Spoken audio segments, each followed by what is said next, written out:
여러분 안녕하십니까?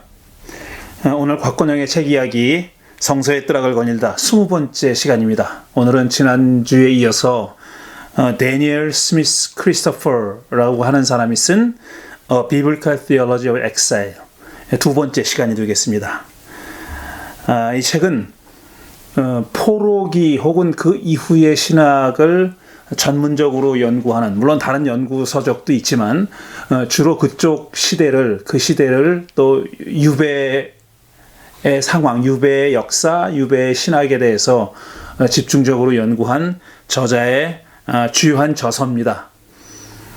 이 저자, 지난주에 좀 소개를 했지만 이 저자가 주장하는 바는 뭐냐면은 구약성서의 유배 신학의 관한 문서들, 유배 신학을 묘사하고 있는 그런 문서들 혹은 유배 시대는, 그러니까 남쪽 유다가 북쪽 이스라엘은 721년에 아시리아에게 멸망당했고, 그 다음에 남쪽 유다는 586년에 바벨론에 의해서 멸망을 당했거든요. 그러니까 양쪽 나라가 다 그렇게 제국에 의해서 멸망을 당했는데, 그 역사 그리고 그 시대에 작성된 문서들, 그리고 그런 시대와 문서들에 반영되어 있는 신학은 이 저자가 소위 유배 신학이라고 부르는 Theology of Exile, 유배 신학이라고 부르는 그 신학은, 그리고 그 시대와 그 시대에 만들어진 문서는 유배 당한 사람들의 시각에서 읽어야 한다는 그런 주장입니다. 기본적인 주장이 그거예요. 그러니까 유배 당한 사람들의 상황과 그들의 시각, 그들의 상황, 그들의 정신 상태, 그들의 어떤 신학적인 스트러글, 이런 것들을 고려해서 읽어야 된다는 겁니다. 그래서 이분이 주장한 것이 바로 유배 신학이에요. 유배자들의 신학이고, 그 유배자들의 신학은 그 이후에 현대에 이르기까지 수많은 유배당한 사람들의 상황, 그러니까 중세, 고대, 중세, 근대, 현대를 거쳐서 계속 그 유배당한 사람들이 있지 않습니까? 그런 종족이 있고, 그런 민족이 있고, 그런 그룹이 있는데, 그 사람들에 대한 연구와 맞닿아 있다는 겁니다.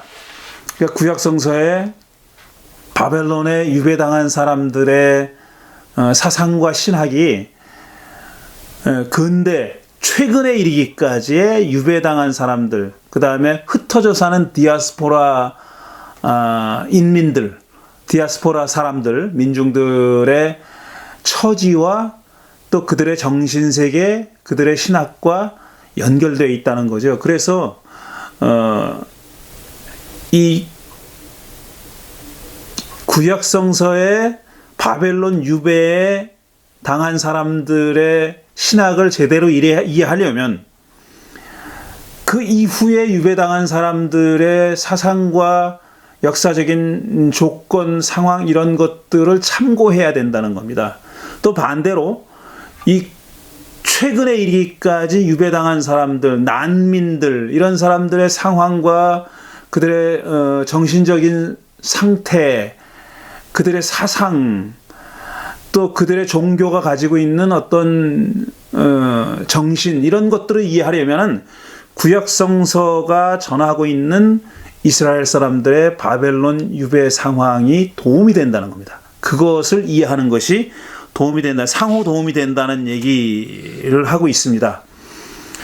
그래서 오늘 할 얘기들은 몇 가지 좀 내용이 좀 많은데 빨리 좀 진행해 보도록 하겠습니다. 왜냐하면 이게 다음 주까지 3번에 걸쳐서 마무리하려고 합니다. 한 200페이지 정도 되는 책이라고 말씀드렸는데, 그 책을 3번에 걸쳐서 마무리하기 위해서는 오늘 좀 내용이 적지 않아 많이 있습니다. 그러니까 조금 빨리 진행을 하도록 하죠. 지난주에도 말씀드렸지만 기존의 구약 신학은, 구약 성서 신학은 바벨론 유배 사건을 부정적으로만 봤어요. 이거는 멸절당한 사람들, 그 다음에 그들의 전통적으로 가지고 있던 신학이 깨진 사건, 그게 파괴되고 그것이 무너져 내린 사건으로만 봤는데 그건 협소한 시각이라는 겁니다. 그래서 그 기존의 구약 성서 신학자들은 이 바벨론 포로 혹은 유배 사건을 이스라엘 사람들이 저항할 것인가, 특별히 이제 무력으로 어떤 폭력적인 저항을 할 것인가 아니면 순응할 것인가, 이 양자택일을 해야만 하는 그런 상황이라고 봤습니다. 하지만 이 저자는 협소하게 구약 성서가 전하고 있는 내용만 보지 말고 그 당시를 그리고 있는 고대 근동의 구약 성서 이외의 문서들도 참고해야 하고, 그 다음에 고고학적인 자료들도 참고해야 하고, 이거 여기까지는 기존의 구약 성서 신학자들도 다 한 일입니다. 구약 성서뿐 아니라 성서 이외의 문서들, 그 다음에 고고학적인 연구 성과들을 활용해야 된다는 건 기존의 학자들도 해왔던 건데, 거기에 플러스해서 이 저자가 주장하는 것은 뭐냐면은 현대 고고학, 그 다음에 인류학, 민속학, ethnic studies, 이런 것 등등도 참고해서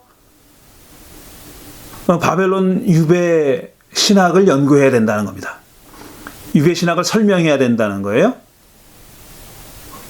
특히 현대의 난민들과 관련된 연구, 난민과 관련된 연구 있죠. 그 다음에 고대 이후로 계속 유배당한 사람들, 이스라엘 사람들 이외에 유배당한 사람들에 대한 연구들도 이루어져 있거든요. 그런 연구들도 참고해야 되고, 하지만 이 저자가 또 첨언하는 게 뭐냐면은 그런 연구 성과들만 가지고도 구약 성서가 전하고 있는 바벨론 유배 신학을 제대로 이해할 수 있느냐, 그렇지는 못하다는 겁니다.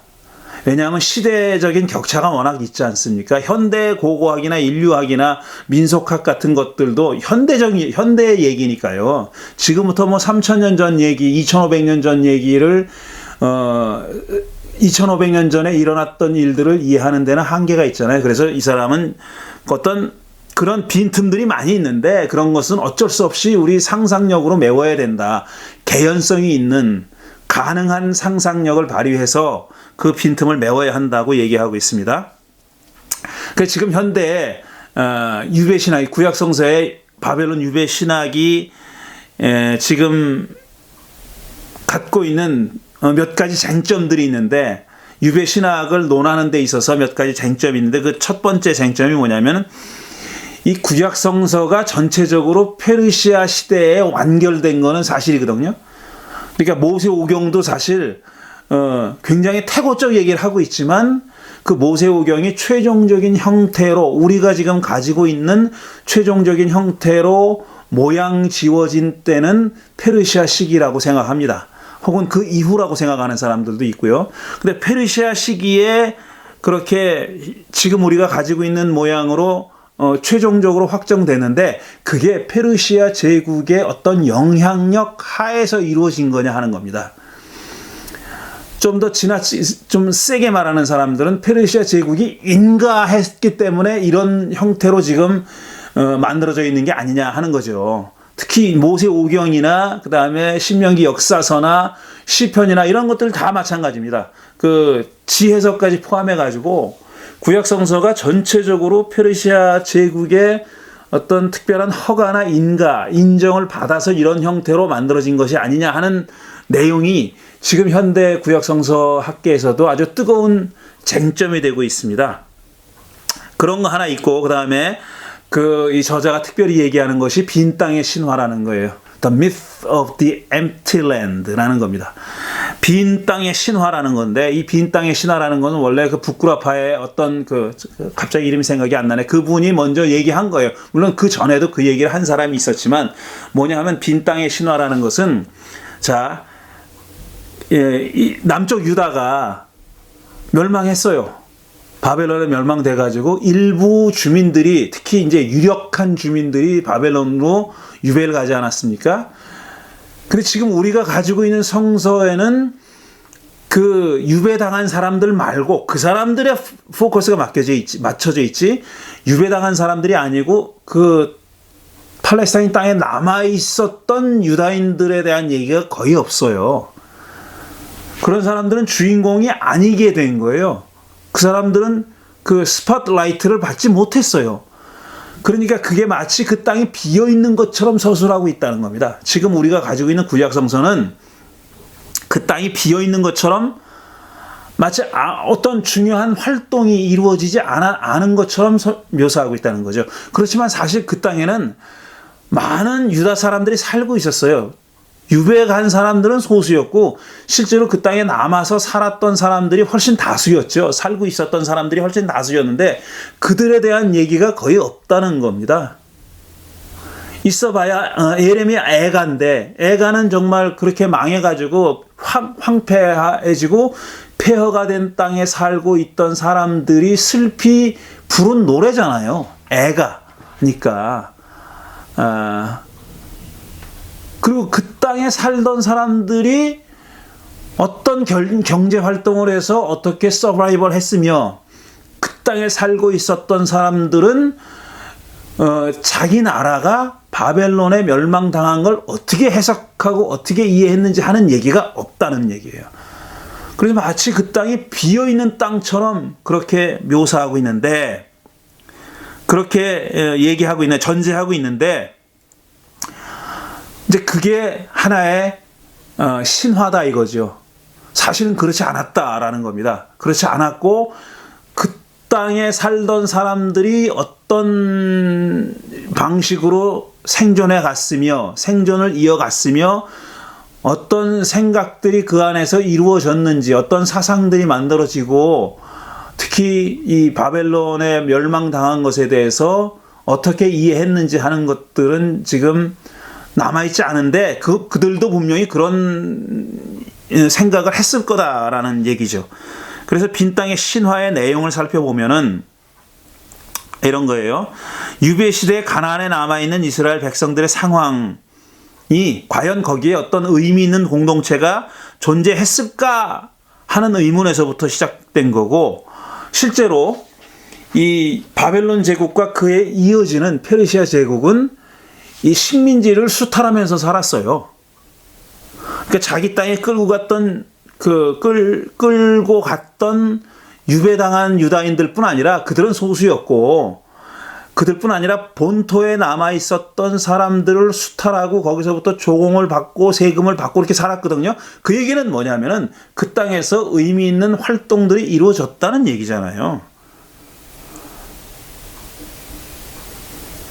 그래서 빈 땅이었다는 것은 신화에 불과하다는 겁니다. 그런 일은 일어나지 않았다는 거죠. 빈 땅이 아니었다는 거고요. 그 다음에 물론 그렇게 남아있었던 사람들, 가나안에 남아있었던 사람들의 경제적인 사회적인 상황이 멸망당했을 때 이전과 비교하면 훨씬 더 열악했죠. 왜냐하면 초토화됐잖아요. 나라가. 예루살렘 멸망하고 성전 깨지고 뭐 그냥 휩쓸고 지나갔잖아요. 바벨론 군대가 온 유다 땅을 휩쓸고 지나갔기 때문에 굉장히 열악한 조건에 놓여져 있었지만 어쨌든 생존해야 하니까 빠른 시간에 재건을 했을 테고 또 이 식민 제국에서는 페르시아 제국, 바벨론과 페르시아 제국에서는 거의 수탈해 먹어야 되니까 그런 조건을 다시 재건하는데 도움을 주진 않았을지언정 그거를 못하게 하진 않았을 거다 이거죠. 왜냐? 수탈을 해야 됐으니까요. 그런 내용입니다. 그러니까 빈 땅의 신화라는 것이 그럼 왜 만들어졌느냐 하는 것은 학자들에 따라서 의견이 다르지만 대체적인 의견은 이런 겁니다. 이제 포로가 끝나고 페르시아의 사이러스와 다리우스 황제가 이제 돌아가라 그러잖아요. 그 사이러스 키루스라고 우리 성경은 얘기하고 있는 사이러스 왕이 귀환을 명령하지 않습니까? 그리고 다리우스는 성전을 재건하라고 그 재정적인 서포트까지 했단 말이에요. 그런 사람들이 왜 그렇게 했냐면 물론 이제 제국의 정책을 바꾼 겁니다. 어떤 유화 정책을 일정한 정도의 유화 정책을 쓴 거지만 독립성이나 뭐 자율성을 부과한 건 아니고요. 여전히 수탈하고 착취하고 그렇게 했어요. 근데 그 수탈의 조건을 더 좋게 만들기 위해서 그렇게 한 것뿐입니다. 마치 우리가 일제 강점기에 그들이 문화 정책이라는 것을 썼던 것처럼, 물론 그 말기에 가서는 엄청난 수탈을 했지만 말이죠. 그런 거는, 그렇게 된 거는 일본이 그렇게 했듯이 바벨론과 페르시아도, 특히 페르시아도 자기들이 더 수탈에 유리한 조건을 만들기 위해서 그렇게 한 것 뿐입니다. 그래서 어쨌든 이제 다리우스, 사이러스가 귀환을 명령해서 포로로 잡혀갔던 사람들, 그렇게 유배당했던 사람의 일부가 돌아왔죠. 더 많은 사람들은 그 땅에 남아서 살았습니다. 그러니까 메소포타미아 지역에 남아서 살았고 일부가 귀환을 했어요. 근데 와보니까 어떻게 됐어요? 거기는 사람들이 살고 있었잖아요. 포로로 잡혀가지 않았던, 유배당하지 않았던 사람들이 살고 있었는데 그 양자 간에 갈등이 일어난 거예요. 뭘 두고? 생산의 가장 기초인 땅을 두고 갈등이 일어났어요. 그 본토에 살고 있었던 사람들은 어쨌든 포로로 잡혀갔던 사람들의 소유였던 땅도 자기들이 경작을 하고 있었을 거 아닙니까? 그런데 포로로 잡혀갔던 사람들이 돌아와가지고 그 소유권을 주장한 거죠. 갈등이 일어날 수밖에 없는 거예요. 그때 포로로 잡혀갔던 사람들에게 어떤 신학이 유리했겠습니까? 본토가 비어 있었다라고 주장하는 게 유리했겠죠. 거기에는 어떤 의미 있는 활동이 일어나지 않았고 자기가 빈 땅에 돌아온 것처럼 말하는 게, 그렇게 주장하는 것이 유리했을 거 아니에요. 그러니까 그 사람들이 만들어낸 신화라고 그렇게 생각하는 겁니다. 이런 게 바로 유배의 신학의 여러 가지 측면들이에요. 유배 신학이 갖고 있는 여러 가지 요소들이라고 할까요? 측면들이라고 하는데, 이 저자는 크게 두 가지로 얘기합니다. 그러니까 페르시아 사람들의, 페르시아 제국의 인가 혹은 후원을 받아서 지금 우리가 가지고 있는 구약 성서가 최종적인 형태를 갖게 됐느냐의 여부, 그건 여전히 학자들 간의 논란의 중심에 있고요. 그 다음에 빈 땅의 신화라는 것은 포로로 잡혀갔던 사람들에 의해서 만들어진 일종의 유배신학의 한 갈래라는 거죠. 유배신학의 한 갈래가 빈 땅의 신화라는 겁니다. 그래서 이 저자가 지난주에도 말씀드렸듯이 저자가 주장하는 것은 유배당한 사람의 입장에서 신학을 바라보자 하는 겁니다. 그러니까 유배신학이라는 것은 지금 우리가 구약성서에 남아있는 유배 시대에 관한 서술, 그 다음에 유배 시대의 신학에 관한 서술들은 다 이 지배자의 입장에서 보지 말고 유배당한 사람들의 정신적인 상황을 고려해서 해석하고 이해하는 것이 옳다는 거 아닙니까? 그래서 유배당한 난민들의 관점에서 본 신학이 바로 유배신학인데, 특히 이 저자가 강조하고 있는 건 뭐냐면은 그런 엄청난 파멸을 겪고 유배당한 사람들이 가지고 있었던 상처, 트라우마, 이걸 고려해야 된다는 겁니다. 그러니까 유배당한 사람들은 정신이 건강한 어떤 그런 사람들이 아니라, 그런 보통 사람이 아니라 특별한 치료와 교정이 필요했던, 그런 치료를 받아야 했던 그런 그 유배자들이고 난민들이었고, 그런 사람들의 육체와 몸과, 현실적인 몸과 그 다음에 그들의 정신과 영혼, 이런 것들을 고려해서 그들이 서술하고 있는 신학을 이해해야 된다는 것을 굉장히 강조합니다. 이 저자가.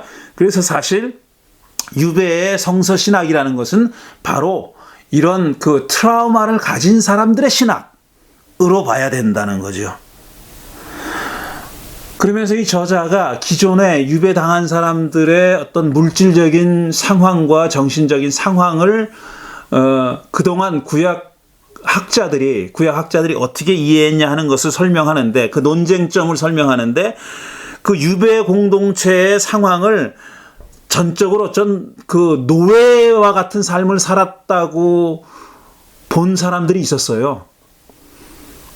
노예처럼 살았다, 이렇게 생각했던 겁니다. 하지만 또 반대로 그들은 노예가 아니라 일정한 정도의 자율권을 제국이 부여해서 자기 내부 문제에 관해서는, 그러니까 유배자들의 유배 공동체의 내부 문제에 관해서는 일정한 정도의 자율권을 행사하면서 살았다라고 주장하는 그 양극단이 있습니다. 양극단이. 그리고 또 하나, 또 이렇게 다른 종족들이랑 섞어서 응집력을 약화시켰느냐, 아니면 그냥 지역만 옮겨갔지 그들이 서로 그룹을 이루고 공동체를 이루고 사는 것은 허용되었느냐 하는 것을 두고도 굉장히 논란이 많이 있습니다. 예를 들어서 아시리아 제국과 비교하면은, 아시리아 제국은 굉장히 흐트러뜨려 놓고 이 이주 정책을 썼어요. 그러니까 이스라엘 사람들을 많이 포로로 붙잡아 갔고, 그 다음에 이스라엘 땅에, 북쪽 이스라엘 땅에 이민족들을 심어 놨기도 했고, 막 섞이게 만들었어요. 왜? 그래야 저항력이 약해지니까, 저항할 수 있는 힘이 약해지니까. 근데 바벨론과 페르시아는 상대적으로 그런 그 정책을 덜 썼습니다. 덜 썼어요. 그래서 막 혼합시킨다든가 뭐 이런 정책을 쓰지 않았어요. 뭐 일종의 자신감의 표현이라고도 얘기할 수 있는 것이지요. 이런 그 정도의 차이가 있고, 그 다음에 그 정도의 차이를 고려해야 된다는 점이 있고, 여전히 예를 들어 바벨론과 페르시아 제국이 유다의 유배자들과 그 다음에 본토에 남아있는 자들에 대해서 어떤 정책을 썼는지 하는 것은, 그렇게 일종의 노예로 삼았느냐 아니면 일정한 정도의 자율권을 부여했느냐 여부에 대해서는 학자들 간에 여전히 논란이 있습니다.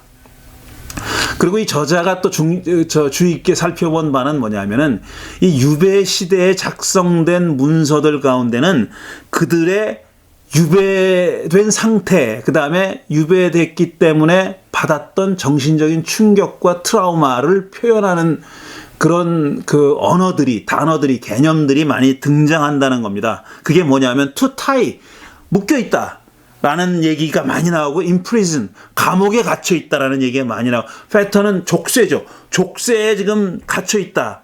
그 다음에 bronze fetter, 이제 그 재질이 이제 브론즈라는 얘기고, 그 다음에 또 특징 있는 얘기는 pit with no water라는 거예요. 그러니까 그 수렁에 빠져 있는데 물이 없는 그런 물이 없는 구덩이에 빠져 있다라는 얘기. 그 다음에 house of slavery, 그러니까 노예의 가정이라는, 노예 가족이라는, 노예의 집이라는 일종의, 그러니까 prison이죠. 감옥과 같이 그렇게 묘사하는 그런 단어들이 등장한다는 겁니다. 이게 다 뭐냐 하면은, 그 유배당한 사람들의 정신적인 트라우마를 보여주는 거다 이거죠. PTSD라 그러죠. Post Traumatic 뭐죠? 나중에 다시 얘기해. 갑자기 생각이 안 나네. 이것도 갑자기 생각이 안 나. Post Traumatic Stress Disorder죠. 그러니까 트라우마라고만 얘기합시다. 그냥 뭐 정식 용어는 제가 잘 기억이 안 나고요. 어쨌든 그런 겁니다. 이런 것들을 고려해서, 이런 상황들을 고려해서 유배 신학을 이해하는 것이 필요하다라고 얘기합니다. 자, 그러면서 이 저자가 제일 먼저 드는 것이 에스겔과 예레미야 애가입니다. 예레미야 애가를 드는데, 에스겔은요 597년도에 이제 처음에 바벨론이 본격적으로 멸망시키기 전에 잡아갔어요. 1차 포로입니다. 1차 유배인데, 그때 이제 잡혀가서 587년도에 일어난 일을 유배지에서 들었던 사람이 에스겔이에요. 에스겔 예언자고. 그래서 에스겔서에 보면 그런 트라우마적인 서술들이 굉장히 많이 나옵니다. 그 에스겔서를 그렇게 읽어야 된다고 지금 이 저자는 얘기하고 있고요. 그 다음에 예레미야 애가는 그 본토가, 그러니까 바벨론에 의해서 완전히 파괴된 후에, 일부 주민들이 포로로 잡혀간 후에 본토의 정말 처참한 상황을 노래한 슬픈 노래가 바로 예레미야 애가죠. 이 모두 다 뭐냐면은 트라우마 공동체의 목소리가 이 안에 들어있다는 겁니다. 에스겔서와 예레미야 애가에는 트라우마를 이끈 사람들의 목소리가 그 안에 담겨 있다라는 얘기고요. 그 다음에 그래서 이 예레미야 애가와 에스겔서를 포함해 가지고 그 다음에 좀 더 긍정적으로 그리고 있는 예를 들어 다니엘서나 요나서나 아니면 지혜문학을 이해하는 데까지도 지혜문학까지도 그것을 그 일종의 디아스포라 신학으로 봐야 된다는 거예요. 난민 신학으로 봐야 되고 그런 글들도 그러니까 다시 말씀드리면은 에스겔이나 아니면 예레미야나 예레미야 애가나 하는 이렇게 좀 그 유배 상태를 굉장히 부정적으로 그리고 있는 그런 문학은 물론이고 그런 그 책들은 구약성서의 책들은 물론이고 그 다음에 요나서나 다니엘서처럼 자기들이 승리했다고 긍정적으로 그리고 있는 책이 있잖아요. 다니엘서 같은 거는 다니엘과 세 친구들 그렇게 승리했죠. 그 다음에 에스더서는 결국은 승리하는 얘기잖아요. 그런 책까지 포함해서 그리고 또 한 걸음 더 나아가서 심지어는 이 잠언이나 욥기나 전도서 같이 어떤 그런 정치적인 상황 혹은 이 트라우마적인 상황이 표현되어 있지 않은 것처럼 보이는 지혜문학까지도 그런 그 문서들까지도 트라우마적인 시각으로 PTSD의 시각으로 읽어야 제대로 이해할 수 있다라는 것이 이 저자의 저자의 주장인데, 자, 우리가 지금 구약성서에서 보고 있는 바벨론 포로 유배의 신학을 포함해서 일반적인 난민 신학이 가지고 있는 특징은 뭐냐 하면은 이 저자의 주장입니다. 이 일반적으로 사람들은 이렇게 생각합니다. 그걸 굉장히 그 아마겟돈적인 종말론적인 그런 그 묘사를 하고 있다고 생각해요. 그러니까 자기들이 유배에 갔고 이건 망했고 그러니까 이게 어떤 세상의 종말인 것처럼 묘사한다고 생각하고 있어요. 그 반대로 또 어떤 사람들은 완전히 장밋빛 그 미래의 어떤 그 꿈, 희망, 미래의 이 모든 것이 다 잘 회복되어서 우리가 원래 상태로 돌아갈 것이다. 아니면 그것보다 더 나은 상태로 회복할 것이다라고 하는 꿈과 희망이 표현되어 있다고 이렇게 생각합니다. 이 둘 중에 either or라는 거예요. 양자 중에 하나라고 얘기한다는 겁니다. 그렇게 이 난민 신학을 이해하고 있는데 물론 그런 점도 있어요. 그런 점도 있어요. 그러니까 난민 신학에 그런 표현들이 등장합니다. 우리가 가지고 있는 구약성서에 가지고 있는 그 시대에 유배 시대에 만들어진 문서에 이런 점들이 다 있습니다. 다니엘서에 있잖아요. 다니엘서도 파국이 있고 나서 그 다음에 이제 새로운 세상이 열린다. 시대는 다르지만 요한계시록도 그런 거 아닙니까? 파국이 있은 후에, 종말이 있은 후에, 대심판이 있은 후에 새하늘과 새 땅이 열린다는 거 아니에요? 그런 내용들이 그 안에 담겨 있어요. 하지만 이 저자는 그런 픽처들도 있지만 그에 못지않게 우리가 그 유배 문학, 유배 신학을 읽고 이해할 때 주의해야 될 관점은 뭐냐면, 가져야 할 관점은 그들이 굉장히 모호한 언어로 표현하고 있다는 사실을 염두에 둬야 된다는 겁니다. 이렇게 흑백으로 완전히 나눠서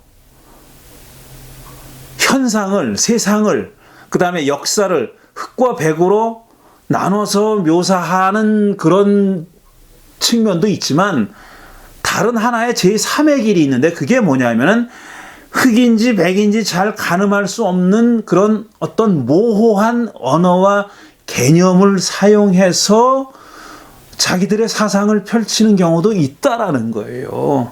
그거를 이 저자는 또 뭐라 하면 대체 문학이라고, alternative literature라고 얘기합니다.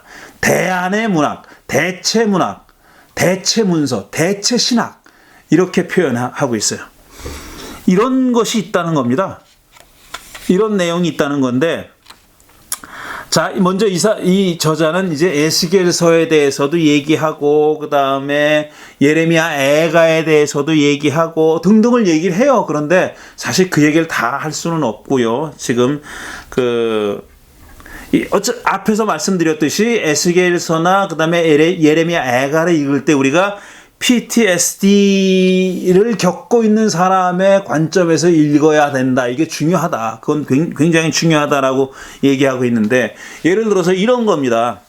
하나만 예를 들어 볼게요. 에스겔서 5장 12절을 보면은 이런 구절이 있어요. 너희 가운데서 3분의 1은 전염병에 걸려 죽거나 굶어 죽을 것이며, 또 3분의 1은 성읍에 둘레에서 칼을 맞아 쓰러질 것이며, 나머지 3분의 1은 내가 사방으로 흩어버리고 칼을 들고 그들의 뒤를 쫓아가겠다. 3분의 1, 3분의 1, 3분의 1 나오는 얘기는 이 에스겔서 말고도 예레미야에도 나와요. 이건 아주 스테레오타입적인 표현입니다. 스테레오티피컬, 아주 전형적인 표현이에요. 그 유배 신학이, 유배기에 저술한 사람들이 가지고 있는 전형적인 어떤 묘사입니다. 3분의 1은 이렇게 죽을 것이고 3분의 1은 저렇게 죽을 것이고 나머지 3분의 1이 이렇게 죽을 것이다. 방법이 다를 뿐이지 또 3분의 1이 3분의 1, 3분의 1, 3분의 1 다 이렇게 나눠서 죽을 것이다. 서로 다른 모양으로 망할 것이다 라고 얘기하고, 또 어떤 데서는 3분의 1은 이렇게 죽고 3분의 1은 저렇게 죽고 나머지 3분의 1은 구원을 받을 것이다. 이렇게 표현한 데도 있어요. 그러니까 3분의 1이라는 것은 스테레오티피컬한 표현입니다. 그래서 학자들은 뭐라고 얘기하냐면, 이런 스테레오티피컬한 표현은 실제로 일어난 일에 대한 묘사가 아니라 이건 메타포다. 은유다, 은유. 실제로 그런 일은 벌어지지 않았다라고 그렇게 아직까지 해석해 왔어요. 그런데 그 저자는, 이 책의 저자는, 그러니까 스미스 크리스토퍼는 뭐라고 얘기하냐면, 왜 그런 스테레오티피컬한 표현을 메타포로만 보느냐, 뭘 근거로 해서 그렇게 보느냐, 그런 일이 실제로 꼭 그런 일을 겪은 사람들의 일종의 무언의 합의가 아니냐. 그 티피컬한 표현은 그런 PTSD를 겪은 사람들이 공통적으로 가지고 있던 멘탈에서 나온 표현인데, 그게 꼭 메타포라고 볼 수는 없다는 거죠. 그런 일을 실제로 겪었다라는 겁니다. 물론 그들이 묘사하고 있는 것과 똑같은 방식으로 겪지는 않았을지언정 그런 유사한 어떤 고통스러운 경험을 공유하고 있기 때문에 그런 스테레오티피컬한 표현이 나왔다고 이렇게 주장하고 있어요.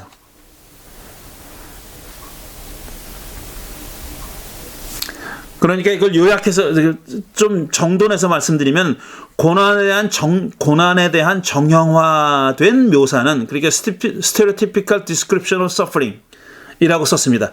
이 고난에 대한 정형화된 묘사는 단순히 문학적인 표현인 것이 아니라 실제에 대한 묘사일 수 있다 이겁니다.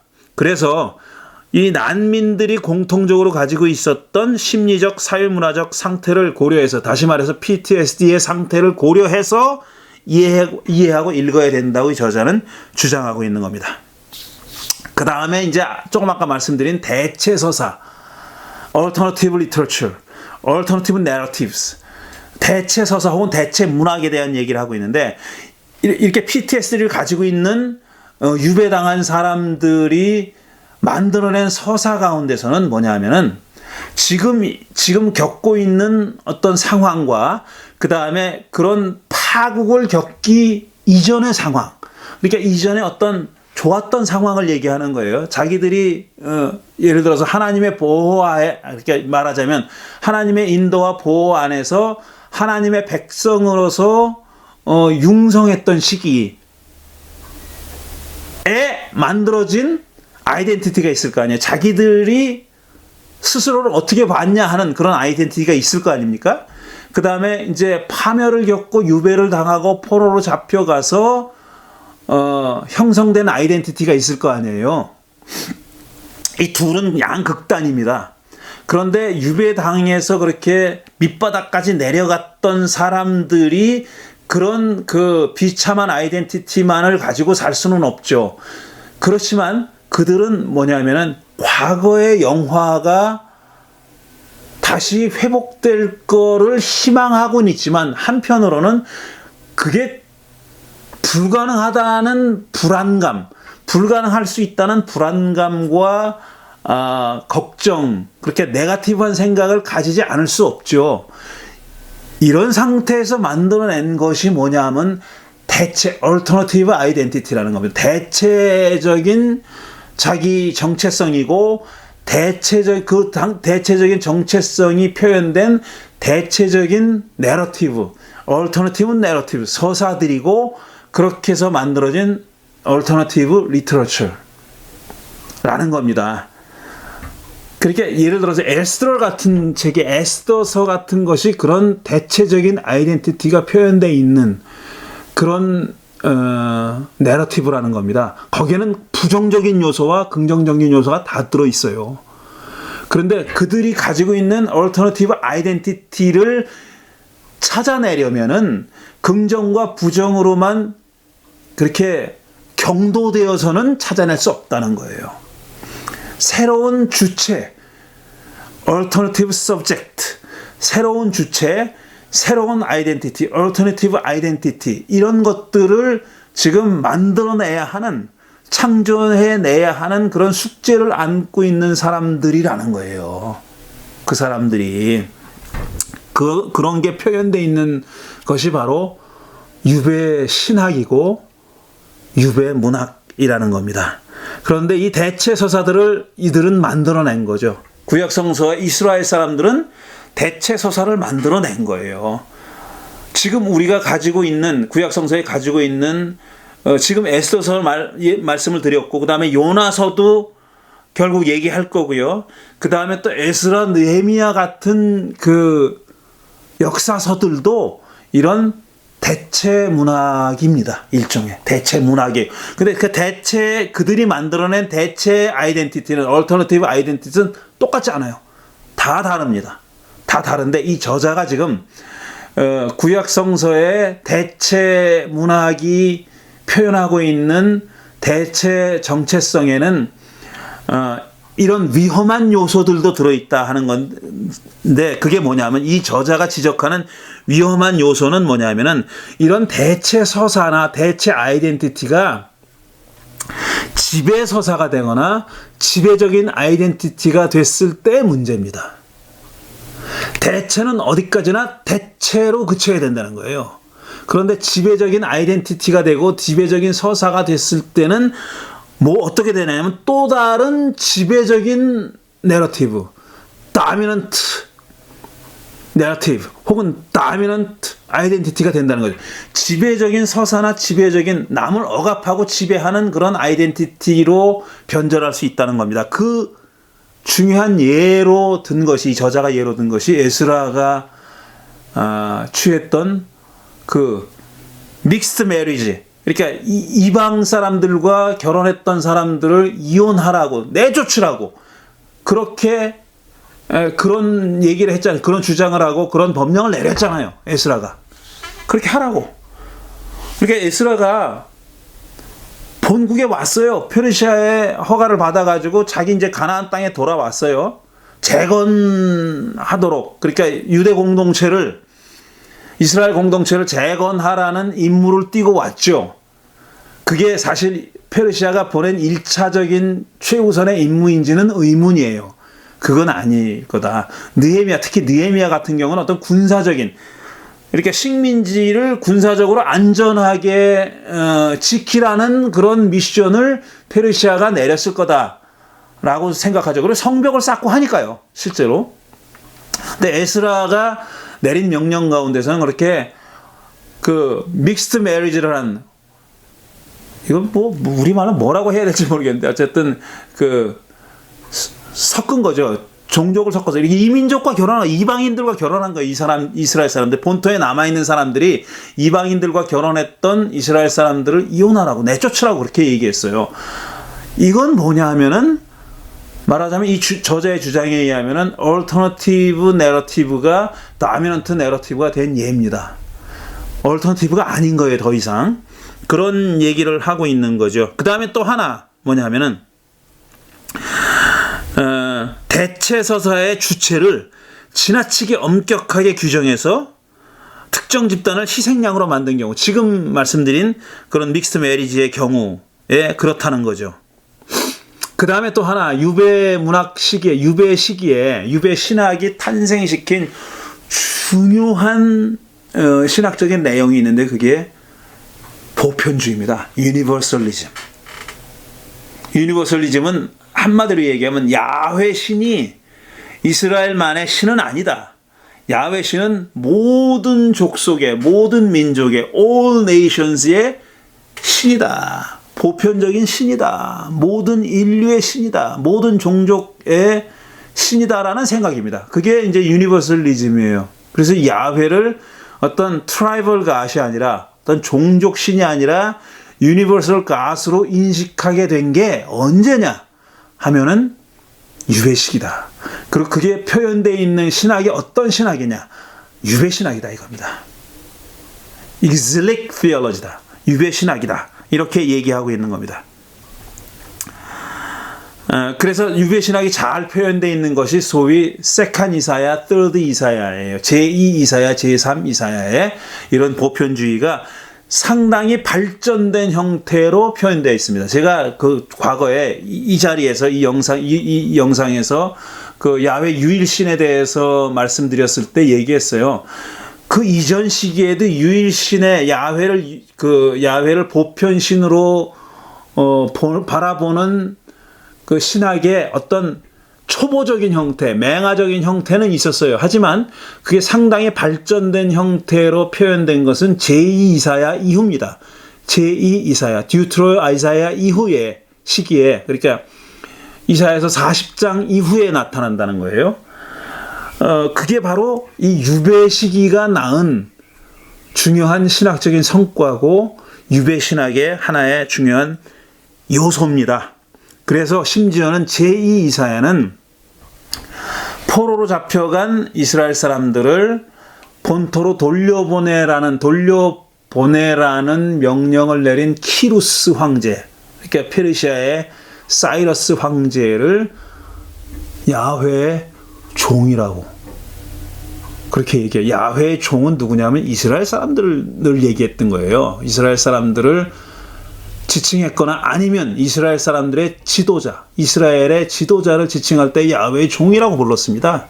어떤 집단 인격으로서는 이스라엘 전체를 지칭할 때 야훼 백성 혹은 야훼의 종이라고 불렀고, 그 중에 특히 왕이나 지도자들, 그 다음에 예언자들, 이런 사람들을 지칭할 때 야훼의 종으로 불렀는데, 말도 안 되게, 그러니까 페르시아의 황제를 자기의 원수잖아요, 원수.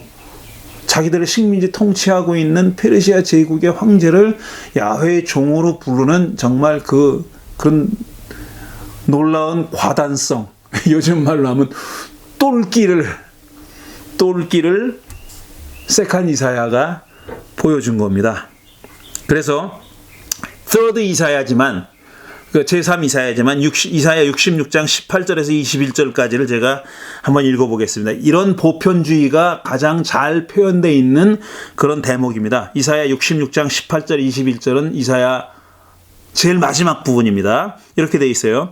내가 그들의 일과 생각을 알기에 언어가 다른 모든 민족을 모을 때가 올 것이니, 그러니까 언어가 다른 모든 민족을 모은다. 모든 민족을 모은다 이런 뜻이에요. 그들이 와서 나의 영광을 볼 것이다. 그리고 내가 그들 가운데 징표를 두어서 살아남은 자들을 다시스, 뿔, 활을 잘 쏘는 룻, 두발, 야완 민족들과 나의 명성을 들은 적도 없고 나의 영광을 본 적도 없는 먼 섬들에게 보낼 것이며 그들이 나의 영광을 모든 민족에 알릴 것이다. 그들을 보내서 또 다른 민족들을 말하자면 회심하게 할 것이다. 나에게 돌아오게 할 것이다 이겁니다. 그러니까 야훼를 섬기게 할 것이다 이런 뜻이에요.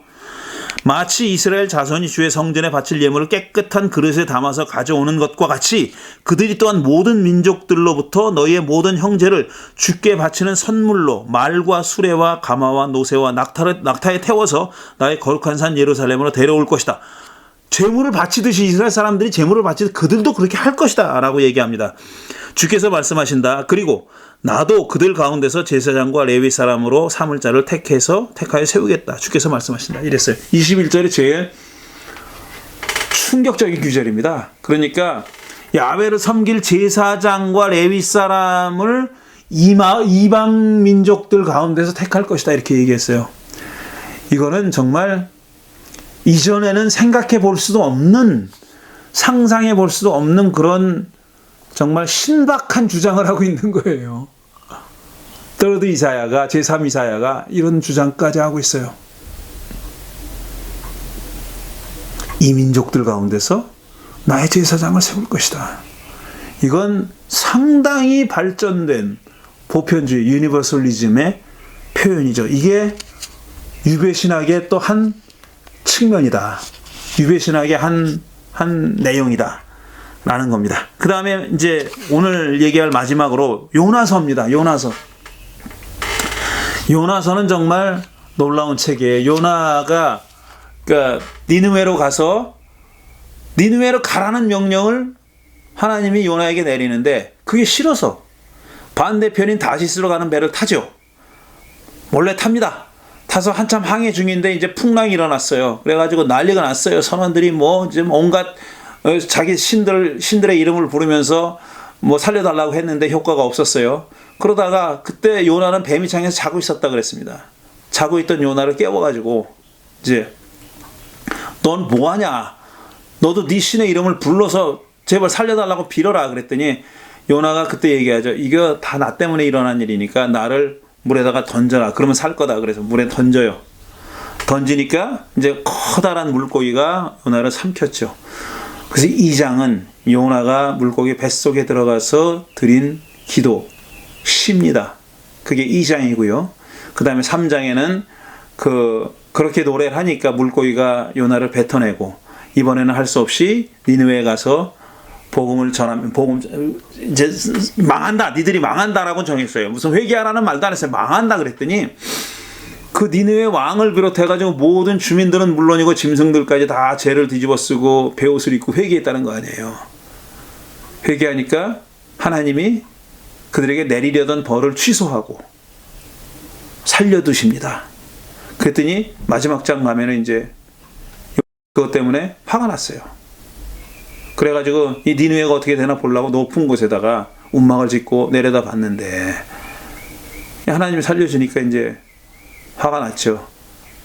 갑자기 떼약볕에 내리쬐가지고 이제 다 이제 자기 그늘을 만들어줬던 그 나무가 죽었죠. 그러니까 또 불평을 해요. 그러니까 마지막으로 야훼 하나님이 야, 넌 이거 가지고도 불평하냐? 저기 저 니느웨에 사는 사람들이 몇 명인 줄 알아?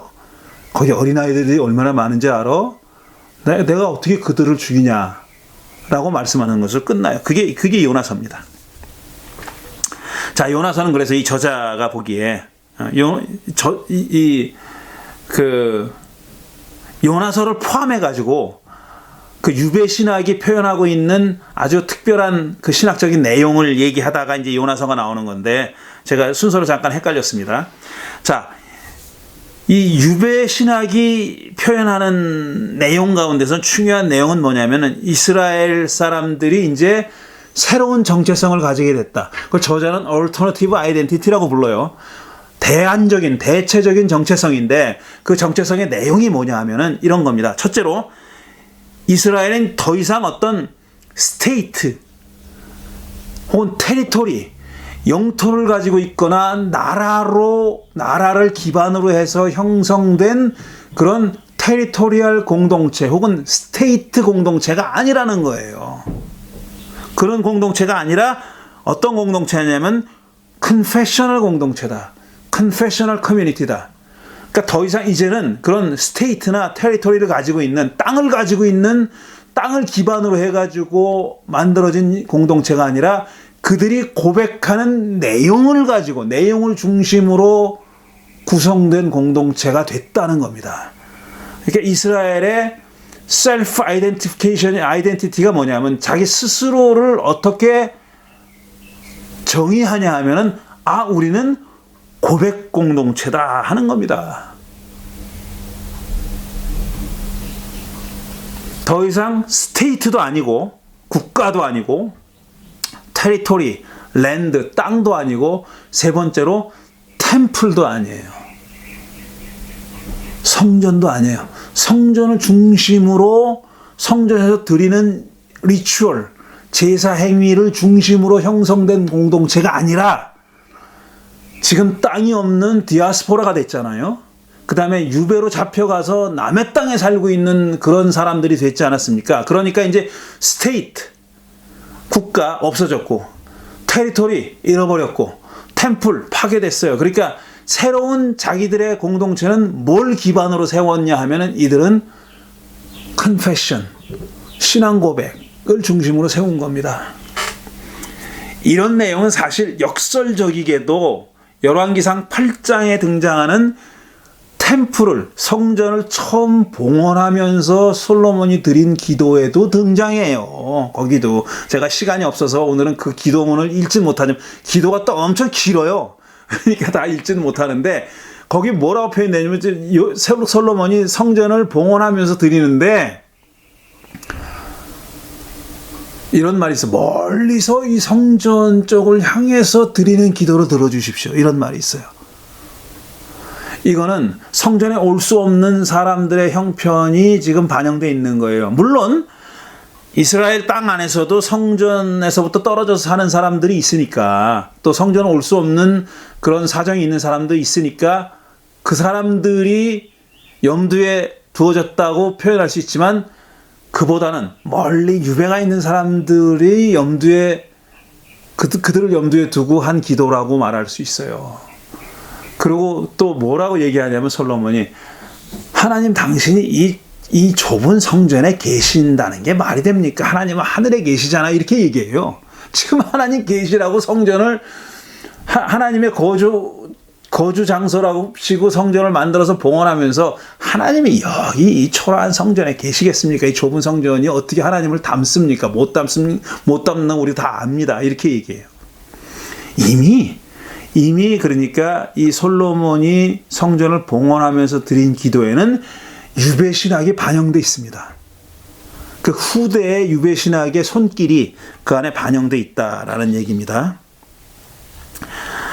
그래서 어쨌든 그 이스라엘이 유배 신학을 통해서 새롭게 유배된 상황을 통해서 새롭게 만들어낸 자기 정체성은 고백을 기반으로 해가지고 형성된 공동체다라는 거하고, 두 번째로는 그 이전에 없던 일은 뭐냐면은 개종자에 대한 개방성입니다.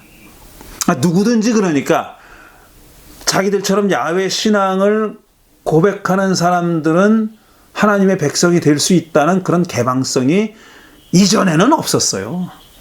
유배로 잡혀간 다음에, 유배당한 다음에 그 이후에 생겨난 겁니다. 그러니까 개종자에 대한 개방성이 신학적으로 나타났다는 거고요.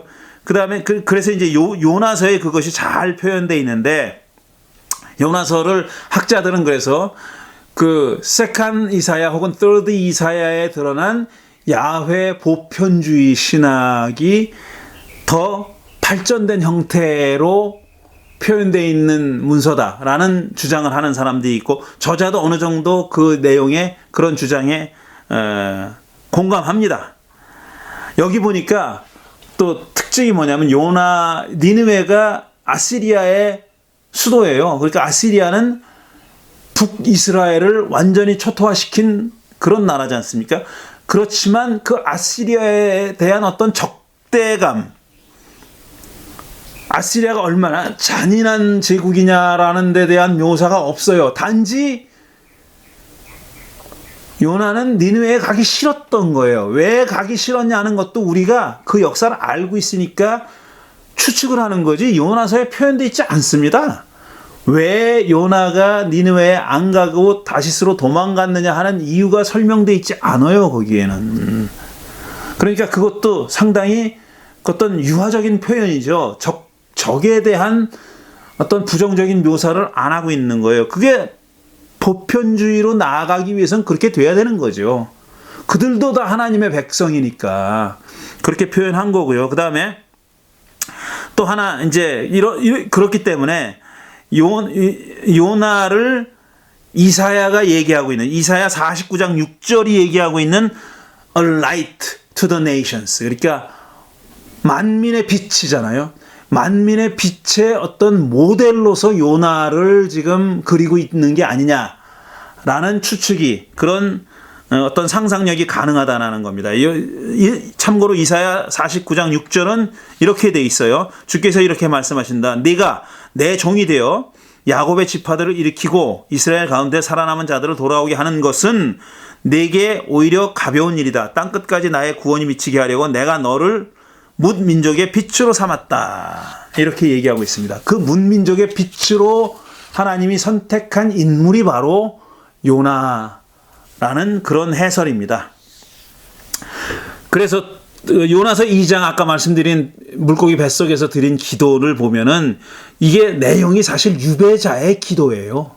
내용을 보시면은 유배자의 기도고, 어떤 나라에서부터 from nation to diaspora, 어떤 국가를 이루고 있었던, 국가가 정체성이었던 사람의 기도자가 이제 디아스포라가 됐다는 것을 표현하고 있는, 그걸 전제하고 있는 그런 기도라는 겁니다. 그래서 이 저자는요, 이 책의 저자는 요나서의 주제를 이렇게 얘기합니다. God's transformation of a former enemy. 그러니까 이전에 적이었던 자들을 하나님이 어떻게 변화시켰느냐. 그게 요나서의 주제다 하는 겁니다. 어떻게 변화시켰느냐 하면 그들로 하여금 회개하게 만든 겁니다. 3일 후에는 하나님이 심판한다. 너희들 그 말 한마디를 가지고 니느웨 사람들을 다 회개시켰다는 거예요. 그러니까 지금 하나님의 어떤 그 트랜스포메이션, 그들을 어떻게 변화시켰냐 하면은, 첫째, 요나라고 하는 이스라엘의 예언자를 통해서 그들을 변화시켰다라는 거예요. 그러니까 그들을 변화시키는 도구가 누구였냐 하면은 이스라엘이다라고 얘기하는 거예요. 이건 유배 신학의 중요한 내용이에요. 이제 유배 신학이 주장하는 내용은 야훼는 더 이상 트라이벌 갓이 아니라 종족신이 아니라 유니버설 갓이 됐는데, 그렇게 야훼로 하여금 유니버설 갓이라는 것을 네이션스가, 이렇게 모든 종족이 인식하게 하는 데는 툴이 필요하다. 도구가 필요한데 그게 누구냐 하면은 바로 이스라엘이고 이스라엘의 예언자다라는 얘기를 하는 겁니다. 그리고 그 방법은 뭐냐면, 그들도 유대 사람들이, 이스라엘 사람들이 그랬던 것처럼 회개해야 된다. 리펜트가 필요하다. 회개가 필요하다. 그래서 이 요나서는 니느웨 백성들이 높은 자에서부터 낮은 자까지, 심지어는 동물까지 베옷을 입고 죄를 뒤집어 쓰고 회개했다고 얘기하는 거잖아요.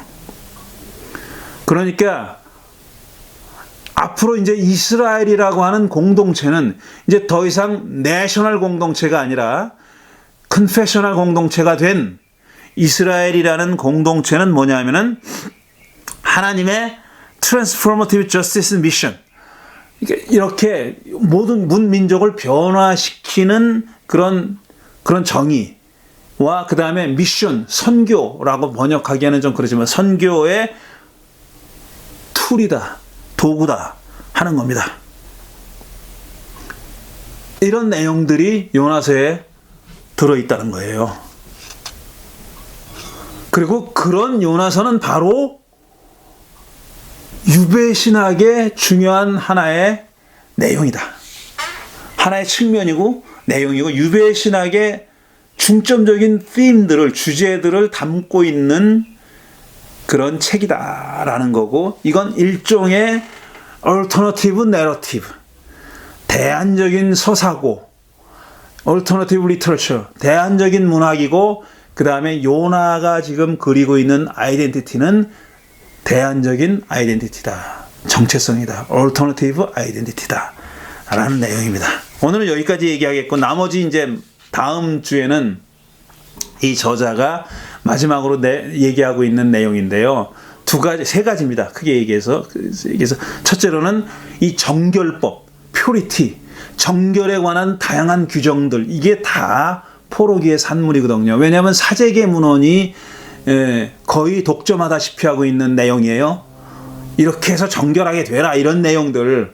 그 정결에 관한 어떻게 보면 과도한 듯이 보이는 관심, 초점, 이게 유배신학의 하나의 중요한 내용인데 그게 왜 만들어졌는지 하는 거. 그 다음에 마지막으로 지혜문학에 대한 얘기를 합니다. 지혜문학을 유배자의 관점에서 PTSD를 가지고 있는 유배당한 사람들의 관점에서 어떻게 읽을 것인가. 그 다음에 마지막으로 이 유배신학이 현대 그리스도교 운동에서 어떤 역할을 할 것인가. 이 세 가지를 논합니다. 그 세 가지에 대해서는 다음 주에 계속 이어가도록 하겠습니다. 오늘은 여기까지 하겠습니다. 감사합니다.